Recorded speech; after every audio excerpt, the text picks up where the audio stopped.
नमस्कार। मैं doctor Ghanshyam Bairwa, associate professor Sanskrit, doctor Bhimrao Ambedkar government college Sriganganagar Rajasthan. अभी हम केशव मिश्र की तर्क भाषा में कारण प्रसंग पढ़ रहे हैं और कारण प्रसंग में मैंने आपको त्रिविधम कारणम की व्याख्या और उसके भेद बताते हुए कारण के प्रथम भेद समवायी कारण, उसका द्वितीय भेद असमवायी कारण और अब तृतीय भेद निमित्त कारण क्या अर्थ इस व्याख्यान में मैं आपको बता रहा हूँ। समवायी कारण वह होता है जो कार्य में संवेद संबंध से रहता है और उसके संवेद होने से कार्य की उत्पत्ति होती है। असमवायी कारण वह होता है जो समवायी कारण में समवाय संबंध से रहता हो और कार्य के प्रति कारण भी हो। ये दो कारणों की परिभाषा के पश्चात अब निमित्त कारण क्या है देखिए।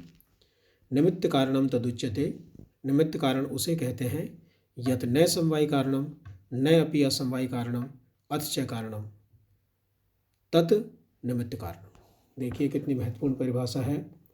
जो न तो समवायी कारण है, न प्य असमवायी कारणम और न असमवायी कारण है, अथ च कारणम, लेकिन वह कारण है, तत् निमित्त कारणम, उसे निमित्त कारण कहते हैं। जब कारण प्रसंग में मैं आपको बता रहा था तो कार्य के प्रति कारणों का एक समूह होता है। जैसे मान लीजिए एक वस्त्र का निर्माण होता है, एक पट का निर्माण होता है और उस पट या वस्त्र के निर्माण में एक कारणों का समूह होता है जिसमें एक कारण तो तंतु है, दूसरा कारण तुरी और वेम आदि है। तो इस प्रकार से उस कारण समूह के द्वारा एक कार्य की उत्पत्ति होती है। जब हमने समवायी कारण पढ़ा था तो यत् संवेतम कार्यम उत्पद्यते तत् समवायी कारणम, जिसके संवेत होने से कार्य की उत्पत्ति होती है वो समवायी कारण होता है। तो तंतुओं के संयोग संवेत होने से कार्य की अर्थात पट की उत्पत्ति होती है, अतः पट के प्रति तंतु समवायी कारण है। समवायी कारण की परिभाषा असमवायी कारण की परिभाषा आपको मैंने पिछले व्याख्यान में करवाई थी। उसमें ये कहा गया था कि जो समवायी कारण में समवाय संबंध से रहता हो और कार्य के प्रति कारण भी हो। तो यहाँ पर मैंने आपको बताया था कि तंतुओं का जो संयोग है वो पट के प्रति असमवायी कारण है। तो एक नया चौथा कारण यहाँ पर आपको दिख गया है। एक कारण तो तंतु होता है कार्य के प्रति, पटरूपी कार्य के प्रति, दूसरा तुरी है, तीसरा वेम है और एक चौथा अब यहाँ पर उत्पन्न हुआ कि तंतु का संयोग भी पट के प्रति कारण होता है। तो तंतु संयोग पट के प्रति असमवायी कारण है, तंतु पट के प्रति समवायी कारण है। अब उत्तर ये आया है कि निमित्त कारण क्या है। तो निमित्त कारण वो है जो न तो समवायी कारण है और न ही असमवायी कारण है, यानी कि तंतु निमित्त कारण नहीं है, तंतुओं का संयोग भी पट के प्रति निमित्त कारण नहीं है। अर्थात इन दोनों से भिन्न जो भी कारण समूह है वो संपूर्ण का संपूर्ण कारण समूह क्या होगा, निमित्त कारण होगा, जो न समवायी है न असमवायी है। यथा वेम आदिकम पटस्य निमित्त कारणम, जैसे वेम आदि, तुरी वेम आदि, वेम आदि का मतलब है तुरी वेम आदि पट के निमित्त कारण है। तद एतत् भवानाम एव त्रिविधम कारणम, और इस प्रकार के ये जो तीन कारण हैं ये केवल भाव पदार्थों के होते हैं।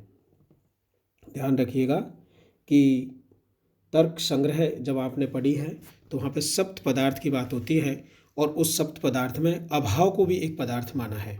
तो यहाँ पर इन्होंने ये सिद्ध किया है कि जो भाव पदार्थ हैं उनके तो ये तीन कारण होंगे। तत् एतत् त्रिविधम कारणम, इस प्रकार से ये तीनों कारण समवायी, असमवायी और निमित्त कारण जो है ये भावानाम एव, केवल भाव पदार्थों के ही होते हैं। अभावश्य तु निमित्त मात्रम, लेकिन जो अभाव पदार्थ है, यानी पदार्थ कौन मानता है, वैशेषिक दर्शन वाले अभाव को पदार्थ मानते हैं, अर्थात जो अभाव पदार्थ है उसका तो केवल निमित्त मात्र ही कारण है। ये भी प्रश्न कई बार पूछा जाता है कि अभाव के कारण कितने प्रकार के होते हैं और उनका नामोल्लेख कीजिए। तो अभाव नामक पदार्थ का कारण एक ही होता है और वो निमित्त कारण होता है और निमित्त कारण का कोई भेद या प्रकार नहीं होता। तस्य क्वचित अपि असमवायात, क्यों होता है, उसके समवायी और असमवायी कारण क्यों नहीं होते, क्योंकि उस अभाव का किसी के साथ भी समवाय संबंध नहीं बनता। क्यों नहीं बनता, क्योंकि समवायस्य जहाँ पर समवाय का संबंध होगा भाव द्वय धर्मत्वात्, क्योंकि जो समवाय संबंध है वो दो भावों का धर्म है। यानी कि दो भाव पदार्थ जब होंगे उनके बीच में जो संबंध बनेगा वो समवाय संबंध बनेगा। किसी अभाव के प्रति कोई समवाय संबंध नहीं बनेगा। अतः वहाँ पर समवाय का अभाव होने के कारण वहाँ पर समवायी कारण नहीं हो सकता, और जब जहाँ पर समवायी कारण ही नहीं है तो उसका निश्चित रूप से असमवायी कारण भी नहीं होगा। इसको ठीक से समझ लीजिए कि अभाव नामक जो पदार्थ है उसका केवल निमित्त कारण होता है, और जो भाव नामक पदार्थ होते हैं उनके ये तीनों कारण समवायी, असमवायी और निमित्त कारण होते हैं। अब अभाव नामक पदार्थ के ये तीनों कारण दोनों समवायी और असमवायी कारण क्यों नहीं होते? इसलिए नहीं होते क्योंकि वहाँ पर समवाय का अभाव होता है। क्वचित अपि असमवायात, क्योंकि वहाँ पर असमवाय होता है अर्थात समवाय का अभाव होता है। तो समवाय होता कहाँ है? तो समवाय होता है भाव द्वय धर्मत्वात्। दो भाव जो होते हैं उनका धर्म है ये समवाय। दो जो सत्तावान है, जो दो क्रियावान है पदार्थ है, जो भाव पदार्थ हैं, उनके मध्य जो संबंध बन सकता है वो समवाय होता है, अभाव आदि के मध्य में नहीं। तद एतस्य त्रिविधस्य कारणस्य मध्ये यत एवं कथमपि सातिशयम तदेव करणम। अब देखिए वापस जहाँ से अपन ने प्रारंभ किया था कि साधक तमम करणम, अर्थात साधनों में जो सर्वश्रेष्ठ होता है, कारणों में जो सर्वश्रेष्ठ होता है, उत्कृष्ट कारण होता है, उसे हम करण कहते हैं। तो यहाँ पर ये केशव मिश्र सिद्ध कर रहे हैं तत् एतस्य त्रिविधस्य कारणस्य मध्ये, तो इन तीन प्रकार के कारणों के मध्य में।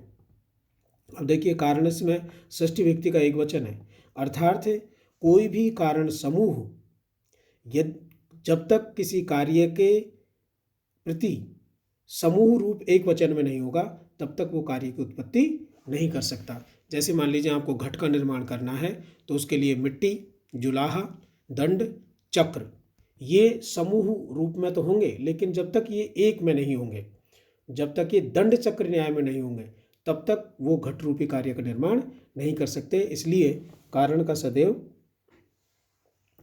एक वचन के रूप में प्रयोग होता है।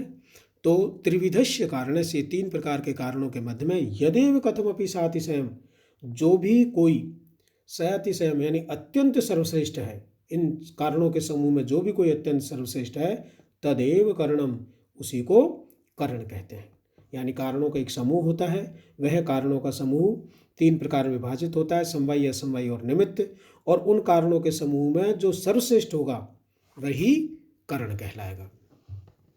तेन व्यवस्थितम एतत् लक्षणम प्रमाकरणम प्रमाणम इति। अब देखिए प्रसंग इन्होंने कहाँ से प्रारंभ किया था, वहीं पर इसको वापस बात को ले जा रहे हैं। तेन इस कारण से, व्यवस्थितम एतत् लक्षणम ये लक्षण अब व्यवस्थित हो चुका है कि प्रमाकरणम प्रमाणम इति, कि प्रमा का जो करण होता है वही प्रमाण होता है। तो आपको प्रमा भी समझा दिया कि प्रमा इस प्रकार की होती है, करण भी समझा दिया, सर्वश्रेष्ठ जो कारण होता है उसे करण कहते हैं, फिर कारण भी समझा दिए, कारणों के भेद भी समझा दिए। तो इस प्रकार से हमने ये कहा था प्रमाकरणम प्रमाणमिति, प्रमा का जो करण होता है वह प्रमाण होता है, ये भली भांति सिद्ध हो चुका है।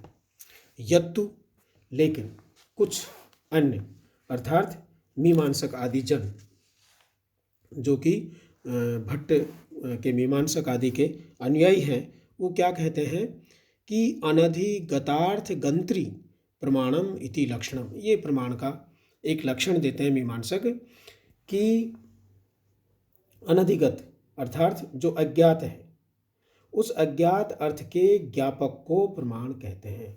यदि कोई अनधिगत अर्थ, यदि कोई अज्ञात अर्थ को गंत्री यानी जानना है या ज्ञापक अर्थात उसको प्रकट में प्रकाश में लाना है तो उसका जो लक्षण होगा वह प्रमाण कहलाएगा। तो तत्नय ये उचित नहीं है, ये कौन कहते हैं? केशव मिश्र। यह उचित तत्नय ये उचित नहीं है। क्यों नहीं उचित? एकस्मिन् एव घटे घटोयम इति धारावाहिक ज्ञानानां ग्रहित ग्राहीण अप्रमाण्य प्रसंगात इति। देखिए तत्नय ये उचित नहीं है। क्या उन्होंने कहा कि किसी अज्ञात अर्थ के ज्ञापक को भी प्रमाण कहते हैं? तो केशव मिश्र कहते हैं ऐसा नहीं है, क्योंकि एकस्मिन् एव घटे, क्योंकि घट को इस क्षण में भी घट और दूसरे क्षण में भी घट, यानी एक ही घट में यह घट है, यह घट है, इस प्रकार का ज्ञात घट का ज्ञान कराने वाला जो धारावाहिक ज्ञान बनता है वो बुद्धियों के अप्रमाण्य प्राप्त होने से गंत्री प्रमाणम, यह प्रमाण का लक्षण ठीक नहीं है। अर्थात मीमांसकों ने यहाँ पर ये प्रमाण का जो लक्षण दिया है कि अज्ञात अर्थ का ज्ञापक प्रमाण होता है, ये केशव मिश्र ने इसको अनुचित बताया है। अब आप भली भांति समझ गए होंगे कि किसी भी कार्य की उत्पत्ति में 3 प्रकार के कारण होते हैं, समवायी, असमवायी और निमित्त, और वो कारणों की परिभाषा आपको बता दी। और ये तीनों के तीनों कारण किसी भाव के होते हैं। अभाव पदार्थ का तो केवल निमित्त ही एक कारण होता है, और निमित्त कारण वो इसलिए होता है क्योंकि वहाँ पर अभाव का किसी कारण पदार्थ के साथ समवाय संबंध नहीं होता, इसलिए अभाव का समवाय संबंध नहीं होता, समवायी कारण नहीं होता। और जब समवायी कारण नहीं होता तो निश्चित रूप से असमवायी कारण तो उसका बनता ही नहीं है। धन्यवाद।